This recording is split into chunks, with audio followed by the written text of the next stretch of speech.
សូមស្វាគមន៍មកកាន់វីដេអូរបស់ខ្ញុំសួស្តីបងប្អូនសិស្សានុសិស្សនិងអ្នកសិក្សាទាំងអស់ជាទីរាប់អានបាទនៅក្នុងវីដេអូនេះយើងសិក្សាមេរៀនសិលធម៌ពលរដ្ឋវិទ្យាថ្នាក់ទី10ចំពុះទី2វប្បធម៌សន្តិភាពមេរៀនទី5សុខភាពផ្លូវចិត្តភាគបញ្ចប់បាទអញ្ចឹងដើម្បីសិក្សាមេរៀននេះសូមចូលទៅកាន់ចំណុចជាបន្តទៅទៀតចំណុច 2.3 ការប៉ះពាល់នៃគ្រឿងញៀនចំពោះផ្លូវចិត្តនិងផ្លូវកាយបាទតើគ្រឿងញៀនវាប៉ះពាល់ចំពោះផ្លូវចិត្តនិងផ្លូវកាយដូចម្ដេចខ្លះចឹងតកតងទៅនឹងផ្លូវកាយឥទ្ធិពលនៃគ្រឿងញៀនវាធ្វើឲ្យផ្លូវកាយរបស់យើងស្ពឹកសពុនបាទបំបត្តិភាពចុកចាប់និងភាពអស់កម្លាំង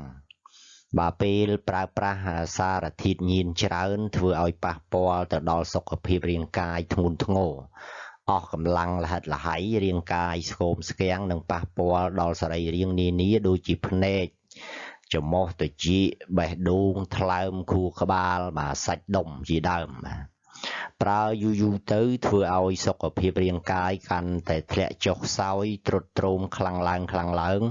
និងងាយទទួលរងជំងឺផ្សេងដូចជាក្អករ៉ាំរ៉ៃរលាកតងសួតរលាកខួរក្បាលមហារីកសួតខូចមុខងារបន្តពូជជាដើមបាទអ្នកដែលប្រើប្រាស់គ្រឿងញៀនដំបូងដើម្បីបំបត្តិភាពឈឺចុកចាប់ទៅលើរាងកាយជួយលើកកម្លាំងអញ្ចឹងទៅប៉ុន្តែពេលដែលយើងប្រើវាច្រើនយូរទៅវាប៉ះពាល់ទៅដល់សុខភាពរាងកាយរបស់យើងទៅវិញណាខូចសុខភាពបាទហើយវាមិនងាយព្យាបាលឲ្យបានជាសះស្បើយបានទេកាលណាយើងញៀនខ្លាំងទៅណាមួយទៀតឥទ្ធិពលនៃគ្រឿងញៀនចំពោះផ្លូវចិត្តបាទដូចជាធ្វើឲ្យយើងមានអារម្មណ៍រវើរវាយអណ្ដែតអណ្ដូងឬក៏ក្លាហានខុសពីធម្មតានិងមានអារម្មណ៍ស្រើបស្រាលបណ្ដាលឲ្យបាត់បង់ស្មារតីប្រុងប្រយ័ត្ននាំឲ្យឆ្លងជំងឺផ្សេងបាទពេលយើងបានប្រើប្រាស់វាម្ដងហើយធ្វើឲ្យយើងមានអារម្មណ៍ចង់ប្រើប្រាស់បន្តដោយអត់ទ្រាំពុំបាននៅពេលដែលមនុស្សម្នាក់ស្វឹងគ្រឿងញៀនភាពវាងវៃការគិតវិញ្ញាណការសម្រេចចិត្តភាពរំជើបរំជួលចិត្តនិងអាកប្បកិរិយាមានការផ្លាស់ប្ដូរខុសពីធម្មតាអាស្រ័យទៅលើបរិមាណនៃការប្រើប្រាស់ចំពោះអ្នកប្រើប្រាស់គ្រឿងញៀនក្នុងបរិមាណខ្ពស់និងយូរអង្វែងអាចមានជំងឺវិកលចរិតបាទតកតងទៅនឹងឥទ្ធិពលទៅលើផ្លូវចិត្តឃើញថាគ្រឿងញៀនកាលណាយើងប្រើទៅវាធ្វើឲ្យអារម្មណ៍របស់យើងរវើរវាយចាប់មេឃចាប់ផ្កាយធ្វើឲ្យអ្នកប្រើប្រាស់ហ្នឹងវាក្លាហានខុសពីធម្មតាណាធ្វើឲ្យអារម្មណ៍មនុស្សយើងស្រើបស្រាលសប្បាយហើយគ្រឿងញៀននេះកាលណាយើងបានប្រើប្រាស់វាម្ដងវាធ្វើឲ្យយើងញៀនណាបាទញៀនចង់ប្រើជាបន្តទៅទៀតដែលយើងវាធ្វើឲ្យចិត្តយើងទ្រាំអត់បានណាកាលណាយើងប្រើប្រាស់នៅក្នុងកម្រិតមួយដែលច្រើនខ្ពស់ហួសហេតុណាវាធ្វើឲ្យការគិតរបស់យើងវាទៅជាវែងវាន់អញ្ចឹងណាកិរិយារបស់យើងវាទៅជាចងេងចងាងយូរទៅវាធ្វើឲ្យអាចកើតមាននៅជំងឺវិកលចរិតណាខូចខួរក្បាលទៅជាវែងវាន់លែងដឹងខុសត្រូវអញ្ចឹងនៅក្នុងចំណុចនេះខ្ញុំនិយាយតែប៉ុណ្្នឹងចុះហើយខ្ញុំចូលទៅកាន់ចំណុចជាបន្តទៅទៀតបាទចំណុច 2.3 នេះដដែលតើបុព្វហេតុអីដែលបណ្ដាលឲ្យយុវវ័យប្រឡូកគ្រឿងញៀនការប្រើប្រាស់សារធាតុញៀនបាទដូចជាប្រភេទមេតាំហ្វេតាមីននិងថ្នាំញៀនប្រភេទលើកកម្លាំង ATC បាទបានកើនឡើងខ្លាំងក្នុងជួរយុវជនបាទជាសិស្សសាលាអ្នករកស៊ីផ្លូវភេទនិងកម្មករការប្រើប្រាស់សារធាតុហិតកាវនិងថ្នាំលើកកម្លាំងបាទដូចជាប្រភេទយ៉ាម៉ាឬក៏យ៉ាប៉ាដោយកុមារអនាថានិងកុមារប្រើកម្លាំងកាយដើម្បីរកកម្រៃចិញ្ចឹមជីវិតបាទចំពោះក្មេងអនាថាប្រើប្រាស់មជ្ឈុលចាក់លបាយអាភៀនដែលជាសារធាតុញៀនចូលក្នុងសរសៃឈាមអញ្ចឹងបុព្វហេតុនៃការប្រើប្រាស់គ្រឿងញៀនរបស់យុវវ័យគឺដើម្បីបំពេញការសប្បាយរបស់ខ្លួនណាបាទដើម្បីលើកកម្លាំងធ្វើឲ្យមានកម្លាំងប្រើទៅអញ្ចឹងហើយបានជាអ្នកដែលធ្វើការប្រើប្រាស់ហៅថាកម្លាំងកាយគាត់ប្រើថ្នាំញៀននេះវាជួយឲ្យមានកម្លាំងប៉ុន្តែវាមានកម្លាំងតែបានតែមួយផ្លែតទេណាវាខាងសិស្សសាលាណាអ្នករកស៊ីផ្លូវភេទដែលជាដើមគាត់ប្រើប្រាស់អាស សារធាតុញៀននឹងដើម្បីបំរើការសប្បាយរបស់គាត់បាទកាលណាប្រើទៅវាធ្វើឲ្យរកស្រើបស្រាលអញ្ចឹងទៅធ្វើឲ្យសប្បាយចូលទៅក្លឹបចូលទៅកន្លែងរំកំសាន្តប្រើទៅធ្វើឲ្យមានអារម្មណ៍រីករាយបាទស្រើបស្រាលសប្បាយបាទកវីទៅក្បាលរំរហូតអញ្ចឹងណាបុព្វហេតុទាំងអស់នេះហើយដែលធ្វើឲ្យយុវជនប្រឡូកនឹងប្រើប្រាស់គ្រឿងញៀនបាទអញ្ចឹងយុវជនត្រូវជៀសវាងការសេពគ្រឿងញៀនគ្រប់ប្រភេទឬក៏ពាក់ព័ន្ធទៅនឹងគ្រឿងញៀនបាទព្រោះវាជាបទឧក្រិដ្ឋនិងខុសច្បាប់ហើយត្រូវស្វែងយល់ឲ្យបានច្បាស់ពីផលប៉ះពាល់ដោយសារគ្រឿងញៀនទើបអាចជៀសវាងបានពីផលវិបាកទាំងអស់នេះចឹងគ្រឿងញៀនវាមិនត្រឹមតែធ្វើឲ្យយើងខូចសុខភាពទេហើយវាក៏ជាបទឧក្រិដ្ឋដែរបាទខុសច្បាប់បាទគេអត់ឲ្យប្រើប្រាស់ទេណាអ្នកលក់អ្នកជួញដូរហ្នឹងគឺមានទោសធ្ងន់ធ្ងរណាស់បាទអញ្ចឹងយុវជនយើងគួរជៀសវាងបាទតាក់ទងទៅនឹងការសេពគ្រឿងញៀននេះនៅក្នុងចំណុច 2.3 នេះខ្ញុំនិយាយតែប៉ុណ្្នឹងចុះឥឡូវខ្ញុំចូលទៅកាន់ចំណុចថ្មីមួយទៀតបាទចំណុច 2.3 ដដែលនៅក្នុងចំណុចនេះខ្ញុំបញ្ចូលសំណួរមួយបន្ថែមព្រោះវាជាប់ពាក់ព័ន្ធទៅនឹងមេរៀនរបស់យើងផងដែរ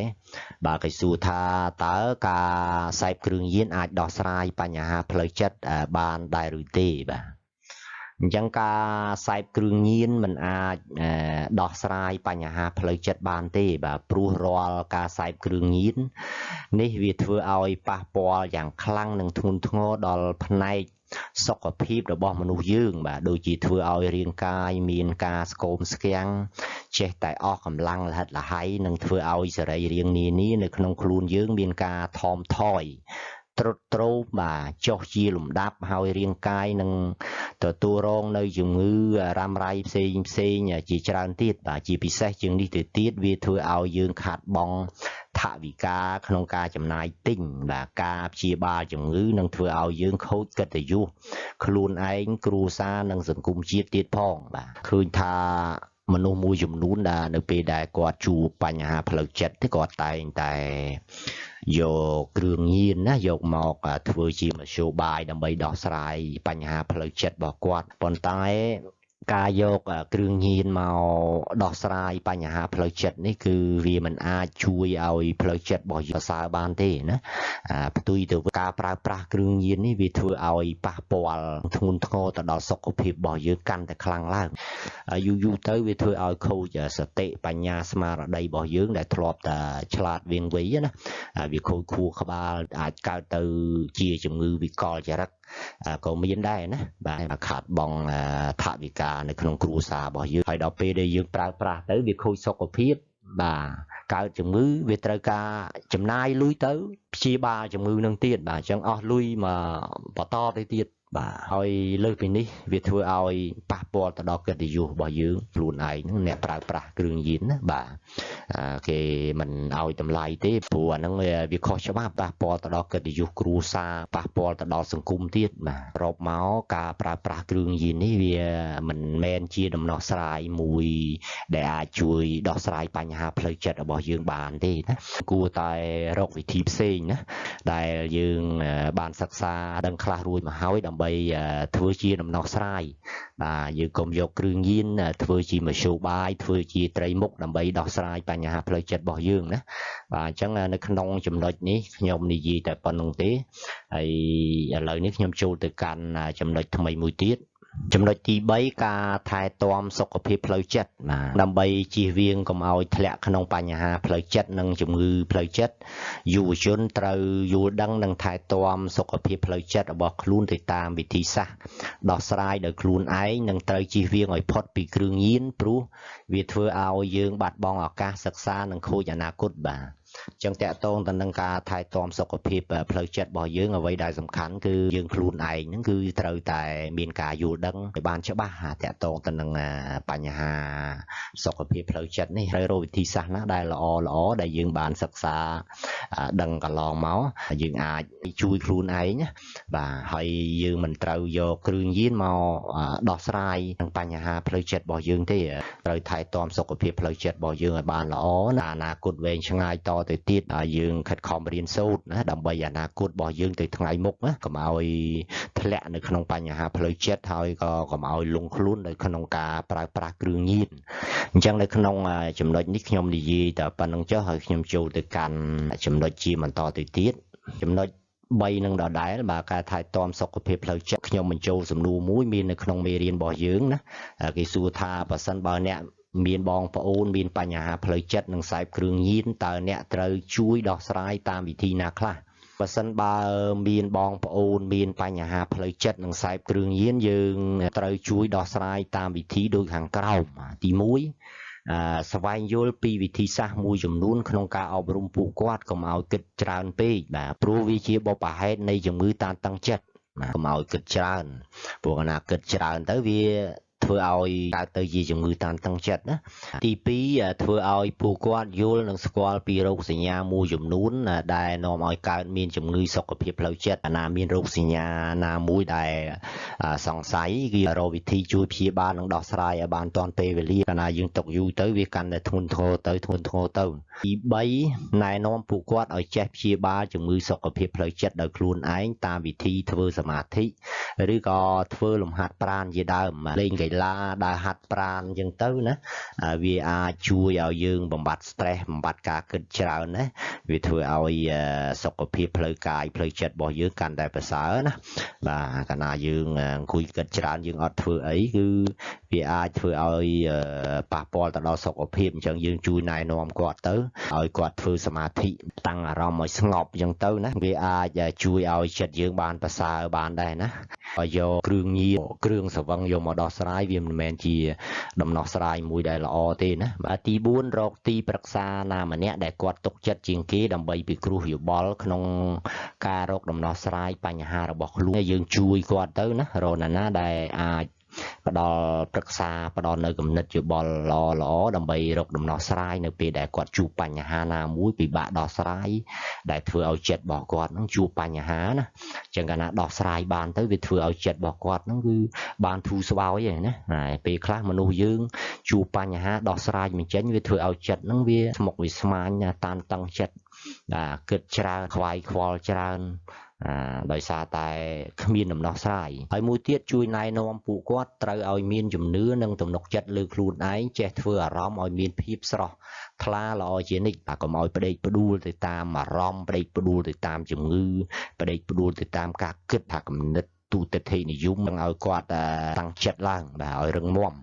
ហើយមួយទៀតណែនាំឲ្យពួកគាត់ធ្វើការស្វែងយល់ពីចំណុចខ្លាំងចំណុចខ្សោយរបស់ពួកគាត់ហើយលើកទឹកចិត្តឲ្យពួកគាត់ធ្វើការកែលម្អអ្វីដែលមិនល្អឲ្យគាត់ព្យាយាមលុបបំបាត់ចំណុចខ្សោយចំណុចមិនល្អនឹងចោលទៅកែចោលណាកុំឲ្យចេះតែគិតផ្ដេសផ្ដាស់អីចឹងទៅណាវាធ្វើឲ្យចិត្តរបស់គាត់បានប្រសើរឡើងវិញដែរហើយមួយទៀតបាទលើកទឹកចិត្តឲ្យពួកគាត់រកពន្លឺដើម្បីដោះស្រាយនិងលើកកម្ពស់ទំនុកចិត្តលើខ្លួនឯងដំណោះស្រាយយើងមានច្រើនណាបាទដោយយើងបានសិក្សារួចមកហើយតើយើងផ្អែកទៅលើបុព្វហេតុណារកមើលបុព្វហេតុដែលនាំឲ្យគាត់មានបញ្ហាផ្លូវចិត្តហ្នឹងអញ្ចឹងកលឹះហ្នឹងសំខាន់ណាបាទគណៈយើងរកហេតុឃើញពេលខ្លះយើងដោះស្រាយហេតុហ្នឹងទៅវាធ្វើឲ្យចិត្តរបស់គាត់ហ្នឹងបានប្រសើរដែរមួយទៀតចុងក្រោយផ្ដល់ចំណេះដឹងផ្នែកបំណិននិងអេរិយាបថដែលជាកត្តាចាំបាច់ក្នុងការលើកស្ទួយការថែទាំសុខភាពទាំងផ្លូវកាយផ្លូវចិត្តនិងផ្លូវបញ្ញាស្មារតីបាទចឹងយើងផ្ដល់ជាចំណេះដឹងផ្សេងទៅដល់គាត់ចឹងទៅណាតកតងទៅនឹងចំណេះដឹងផ្នែកបំណិនណាមួយដែលអាចជួយគាត់បានណាហើយជួនកាលពេលខ្លះគាត់អត់មានការងារធ្វើគាត់គិតច្រើនណាអស់សង្ឃឹមក្នុងជីវិតណាចង់ទៅធ្វើការគាត់អត់ចេះអញ្ចឹងដល់ជំនាញណាមួយទៅឲ្យគាត់អញ្ចឹងទៅគាត់ចេះទៅគាត់មានចំណេះដឹងគាត់អាចរកការងារធ្វើបានចំណាគាត់ធ្វើការទៅអាបញ្ហាការគិតច្រើនណាក៏វាអាចបាត់អញ្ចឹងទៅណាអត់ធ្វើអីគិតច្រើនអញ្ចឹងវាអាចកើតមានបញ្ហាផ្លូវចិត្តហ្នឹងបាទលើពីនេះយើងអត់នៅចំណេះដឹងផ្នែកអេរិយាបថដែលជាកត្តាចាំបាច់ដើម្បីជួយលើកស្ទួយការថែទាំសុខភាពផ្លូវចិត្តយើងជួយផ្ដល់កំណត់យោបល់ទៅដល់គាត់អញ្ចឹងទៅណានិយាយទៅដូចយើងធ្វើជាទីប្រឹក្សាជួយប្រឹក្សាផ្ដល់យោបល់ទៅឲ្យគាត់ជួយណែនាំគាត់ណាកុំឲ្យយកគ្រឿងញៀនណាមកធ្វើជាដំណោះស្រាយពីព្រោះมันអាចជួយដោះស្រាយបញ្ហាផ្លូវចិត្តបានទេណាផ្ទុយទៅវិញវាធ្វើឲ្យប៉ះពាល់ទៅដល់សុខភាពផ្លូវចិត្ត របស់មនុស្សយើងកាន់តែខ្លាំងឡើងពីមេរៀនរបស់យើងចប់តែប៉ុណ្ណឹងសូមបងប្អូនសិស្សានុសិស្សនិងអ្នកសិក្សាទាំងអស់រងចាំទស្សនានិងសិក្សាមេរៀនថ្មីនៅវីដេអូលើក្រោយជាបន្តទៅទៀត